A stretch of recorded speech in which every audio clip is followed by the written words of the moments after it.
जय माँ इंद्राक्षी जय अम्बे। इंद्राक्षी धाम में दर्शकों आप सभी का हम हार्दिक स्वागत करते हैं। आज के दिन जिन जातकों का जन्मदिवस है, मैरिज एनिवर्सरी है, उन सभी को हमारी तरफ से बहुत बहुत शुभकामनाएं। आज हम कुछ माला के बारे में आपको बताना चाहते हैं। हमारे प्रत्येक कार्यक्रम साधना से जुड़े हुए होते हैं ज़्यादातर, इसीलिए एक साधक को माला के नियम भी मालूम होने चाहिए। अलग अलग प्रकार के कई बार हम अलग अलग काम में प्रयोग करते हैं। लक्ष्मी प्राप्ति के लिए हमें कौन सी माला लेनी चाहिए, साधक को विद्या प्राप्ति के लिए कौन सी माला लेनी चाहिए, और माला में कुछ नियम भी होते हैं। इस कार्यक्रम को बहुत ध्यान से सुनिएगा। छोटा सा कार्यक्रम है, साधक प्रवृत्ति के जितने भी साधक हैं बहुत काम आपके ये कार्यक्रम आने वाला है। आइए पहले आज का हम पंचांग देखें।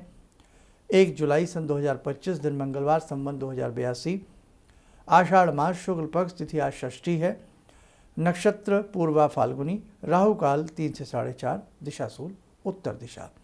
अब देखिएगा, एक साधक की साधना में उसकी माला का बहुत बड़ा रोल होता है। हम माला रुद्राक्ष की लेते हैं, तुलसी की माला लेते हैं, बैजंती की माला होती है। रुद्राक्ष में अलग अलग किस्म की भी मालाएं आती हैं, पंचमुखी या सामान्य रूप से पंचमुखी ज़्यादा आती है, नौमुखी की भी ले सकते हैं, लेकिन दाने बहुत मोटे माला में नहीं होने चाहिए। ख़ास तौर से माला जो होनी चाहिए वो हल्की फुल्की होनी चाहिए। माला हमेशा आपको पता है कि अनामिका उंगली के ऊपर रखी जाती है, मध्यमा उंगली और अंगूठे के सहारे से माला के मन के चलाए जाते हैं। माला का जो लास्ट ऊपर का दाना होता है, जिसमें ऊपर का बंधन लगा होता है, जिसे सुमेरु कहते हैं, उसे कभी पार नहीं किया जाता। हालांकि ये सारी बातें हमने अपने विगत पुराने कार्यक्रम में सब कुछ बता रखी हैं, और माला के ऊपर शायद ये हमारा 5वां या 6वां या 10वां एपिसोड आज का जरूर होगा। अब इसमें एक चीज़ ध्यान रखें, माला करते समय कई बार क्या होता है, आपके पास कोई पुरानी माला होती है और आपकी बड़ी प्रिय माला होती है। आपका मन करता है मैं इसी माला से अपने अनेकों मंत्रों का जाप करूं। तो क्या एक माला से अनेकों मंत्रों का जाप कर सकते हैं? बिल्कुल कर सकते हैं, किसी प्रकार का कोई हर्ज नहीं है। माला का धागा आपको लगे टूट सकता है, माला का दाना जो दाने हैं वो तो ठीक हैं, लेकिन माला का जो धागा है वो घिस गया, कमज़ोर पड़ गया। अब उस स्थिति में आपको समझ में नहीं आता क्या करूं।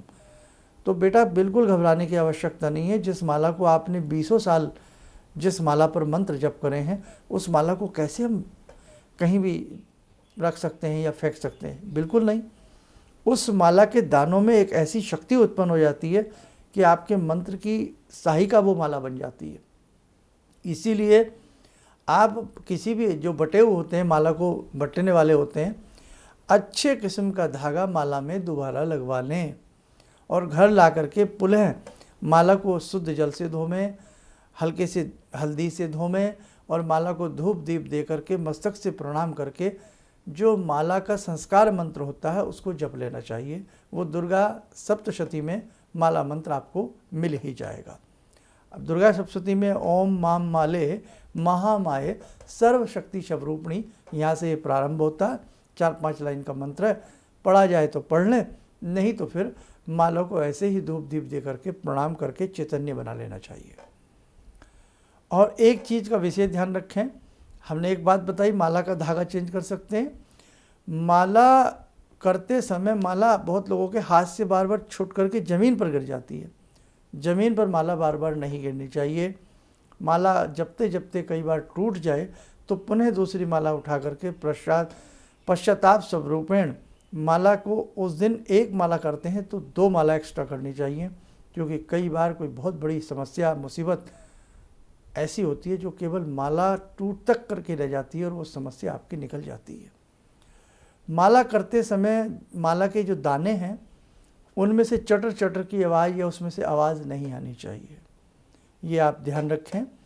और माला कभी भी ज़मीन से स्पर्श नहीं होनी चाहिए। कई बार ऐसा होता है कि माला आपकी ज़मीन से स्पर्श हो रखी है, ज़मीन पर टच हो रही है। Earth is a magnet. जो माला करते समय दाने सुमेरु फेरते समय जो माला से शक्ति उत्पन्न हो रही है, जो घर्षण आपकी उंगलियों का लग करके जिह्वा मथ रही है मंत्र को, तो पृथ्वी उस शक्ति को सोख लेती है, चूस लेती है। इसलिए माला इतनी लंबी ना हो कि वो ज़मीन पर लगी हो, ये आप ध्यान रखें। बाकी आप कोई बीजात्मक मंत्र कर रहे हैं, सामान्य मंत्र कर रहे हैं, तो बहुत सारे नियमों की आवश्यकता नहीं है। लेकिन प्रतिदिन आप अच्छे से मंत्र करते हैं, साधना करते हैं, गुरु मंत्र करते हैं, तो माला का विशेष रूप से ध्यान रखें। अब हम एक बात पर और आते हैं। हमने कहा अलग अलग अनुष्ठानों में अलग अलग मालाएं, ये जब की बात है जब हम कोई विशेष अनुष्ठान करने वाले हैं। हम दैनिक पूजन कर रहे हैं, दैनिक पूजन में हम कई बार लक्ष्मी मंत्र भी जपते हैं, शिव मंत्र भी जपते हैं, दुर्गा मंत्र भी जपते हैं, गायत्री मंत्र भी जपते हैं, तो वहाँ तो एक ही माला आपकी काम कर जाएगी। केवल रुद्राक्ष की माला से अपना काम चलाएं आप, सर्वश्रेष्ठ है रुद्राक्ष की माला। दाना जैसे इलायची का दाना होता है ना, काली इलायची देखी हो आपने, बस उसका जस्ट डबल दाना आप रखें। जो जिन्होंने झरबेरी कभी खाई हो, झाड़ी वाले बेर देखे हो, छोटा सा बेर दाना होता है बेर की गुठली में, बड़ा वाला बेर नहीं, बहुत छोटे गोल वाला बेर, उसमें से जो उसका बीज निकलता है गोल गोल सा, इतना बड़ा रुद्राक्ष की माला होती है, दाने होते हैं, वो आराम से फेरे जाते हैं। सामूहिक रूप में अगर बहुत सारे व्यक्ति आपके आसपास रहते हो तो माला हमेशा गोमुखी में रखें। गोमुखी में ही ये इंडेक्स फिंगर बाहर निकल जाती है, उसमें स्थान बना होता है उंगली बाहर निकलने का, आराम से माला करें। जब भी एक माला हो तो उसको मस्तक पे लगाएं और फिर माला को रिवर्स गियर, यानी कि जहाँ एंड हुआ वहीं से उंगली पलट करके दोबारा माला को फिर घुमाएं। इसके लिए हमारा एक पुराना एपिसोड है, उसे ध्यान से देख लें, उसमें सारा कुछ बताया गया है। अब हम कोई विशेष अनुष्ठान करने जा रहे हैं, जैसे हमारा मन कर रहा है कि इस बार हम 10 दिन 1.25 लाख मंत्र करेंगे और महालक्ष्मी का मंत्र करेंगे धन समृद्धि के लिए, तो वहाँ हम कमल गट्टे की उत्तम किस्म की माला लें या स्फटिक की माला लें, स्फटिक की माला लें। हम विद्या प्राप्ति के लिए कुछ करना चाहते हैं, हम कोई ज्ञान प्राप्ति के लिए कुछ करना चाहते हैं, हम मोक्ष प्राप्ति के लिए कोई मंत्र पढ़ रहे हैं या विद्या प्राप्ति के लिए हम कोई मंत्र पढ़ रहे हैं, तो स्फटिक की माला बड़ा काम करती है। सरस्वती की कोई विशेष साधना कर रहे हैं तो स्फटिक की माला बहुत काम करती है। गायत्री जप के लिए हमेशा 2 मालाएं ध्यान रखें, नंबर 1 पर तुलसी की माला, नंबर 2 पर रुद्राक्ष की माला। रुद्राक्ष की माला सभी मंत्रों में काम आती है। गणपति को तुलसी नहीं चढ़ती है, इसलिए गणेश मंत्र जपते समय रुद्राक्ष की माला, लाल मूंगे की माला का ही प्रयोग करें, वह तुलसी माला का प्रयोग न करें, क्योंकि तुलसी गणेश जी पर नहीं चढ़ती है। अब देखो बहुत सारी ऐसी गुप्त बातें हैं, अभी ये मुझे लगता है कि अगर इस पर मैं 4 एपिसोड 5 और बनाऊँ ना, वो भी बेटा कम है। अब हम कोई आकर्षण प्रयोग कर रहे हैं, हमारा रुतबा ख़त्म हो रहा है, आकर्षण मंत्र हम जप रहे हैं, मिसाल के तौर पे ज्ञानी नाम अपि चेतांसी मंत्र या कोई भी आकर्षण मंत्र हम जप रहे हैं, उस स्थिति में भी स्फटिक की माला या सफ़ेद ओपल की माला या हकीक की माला बहुत अच्छा कार्य करती है। शनि मंत्र जप रहे हैं, काले हकीक की माला गजब का काम करेगी। बुध मंत्र जप रहे हैं, ग्रीन ओनेक्स की माला यानी कि हरे हकीक की माला बहुत सुंदर काम करेगी। राहु और केतु के लिए भी काले हकीक की माला बहुत ही अच्छा कार्य करेगी। लेकिन कुछ मंत्र कुछ मंत्रों के साथ नहीं पढ़े जाते, कुछ मालाएं कुछ मालाओं के साथ नहीं होती, ये सभी किसी अगले एपिसोड में हम लेंगे। लेकिन ये ध्यान रखें, आप यदि अपनी दैनिक पूजन करते हैं, दैनिक पूजन में सामान्य रूप से तुलसी या रुद्राक्ष की माला ही प्रयुक्त करें, और रुद्राक्ष की माला पर हम समस्त अपने जो भी मंत्र जपते हैं कर सकते हैं। बाकी जो बीच में बातें बताई हैं उनका बेटा अच्छे से ध्यान रखना। और जब भी आप कोई दुर्गा सप्तशती जैसे अनुष्ठान करें या नवरात्र आ रहे हैं या कोई ऐसा लघु अनुष्ठान, बड़ा अनुष्ठान कुछ भी कर रहे हैं, तो उस दिन अच्छा रहे कि प्रतिदिन आप संस्कार माला का मंत्र पढ़ लें। दुर्गा सप्तशती जिनके पास संस्कृत वाली है, 45 पेज पर आपको मिल जाएगा ये, उसमें ओम ह्रीम अक्षमालाइकाई नमः, जहाँ से वो प्रारंभ होता है ना, ओम ह्रीम, ये भी ले सकते हैं। और इसमें कई और भी बहुत सारी चीज़ें होती हैं।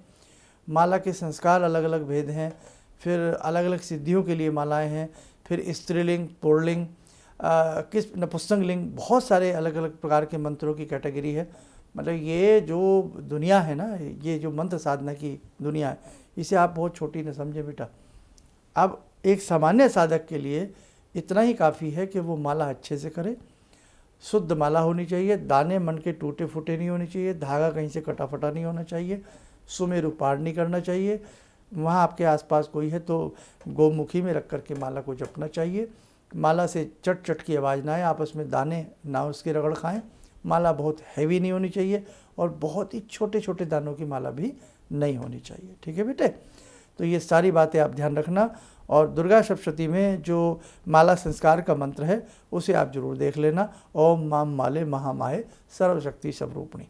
एक ही बार पढ़ना पड़ता है, बार बार नहीं। रोज़ अगर आप अच्छे से भी कर लेंगे तो आपके लिए बहुत अच्छा रहेगा। चलिए जुड़ते हैं जगत जननी मंगल करनी से। भगवती सभी की रक्षा करें, सभी को भगवती की कृपा से भगवती का सायुज्य प्राप्त हो। आइए जुड़ें माँ अम्बे से। ॐ सिन्दूरारुण विग्रहां त्रिनयनां माणिक्यमूले स्फुरात् स्तारानायकशेखरं स्मितमुखी बापेन वक्षोरुवां पाणिभ्यामलपूर्णरत्नचषकां रत्नोत्परां बिभ्रति सौम्यां रत्नघटस्थरक्तचरणां ध्यायेत्पराम् अम्बिकां खड्गं चक्रगदेषु चापपरिगान् शूलम्बुशुण्डिं शिरा शङ्खं संदधतीं करे स्त्रीनयनां सर्वाङ्गभूषावृतां नीलासमद्युतिमास्य पाददशकां सेवे महाकालिकां यामास्तो स्वपितैहरो कमलजो हन्तुं मधुं कैटवं विद्युद्दामसमप्रभां मृगपते स्कन्दस्थितां भीषणां कन्या विहकरवालखेटविलसा धस्ताविरासेवितां हस्तैश्चक्रगदाशिखेटविशिखां चापं गुणं तर्जनीं विप्राणामलिलात्मिकां शशिधरां दुर्गां त्रिनेत्रां भजे। कवच बना लें, ध्यान करें। जगत जननी का शुभ आशीष हम सबके ऊपर बरस रहा है।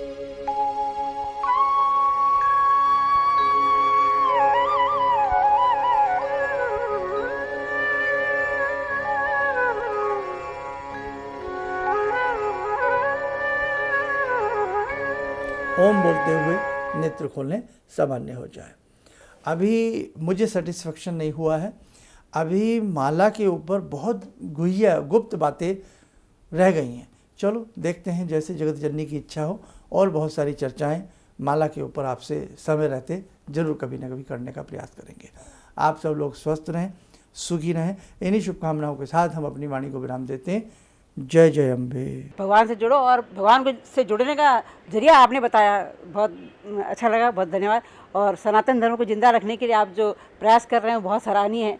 हम लोग को मौका मिला है, हम लोग भाग्यशाली हैं जो आपके करीब आने का हम लोग को मौका मिला है। किसी भी समस्या के समाधान के लिए मिले प्रसिद्ध हस्तरेखा एवं वास्तु विशेषज्ञ प्रोफेसर धर्मेंद्र शर्मा जी से। नोट: शिविर में भाग लेने हेतु एवं व्यक्तिगत रूप से मिलने के लिए कॉल करने का समय सुबह 10 बजे से शाम 6 बजे तक। हमारे विभिन्न ज्ञानवर्धक कार्यक्रम देखने के लिए आप हमें अभी सब्सक्राइब करें, बेल आइकन को प्रेस करें ताकि आप देख सकें हमारा कार्यक्रम सबसे पहले। और अधिक जानकारी के लिए फेसबुक पेज को लाइक करना न भूलें।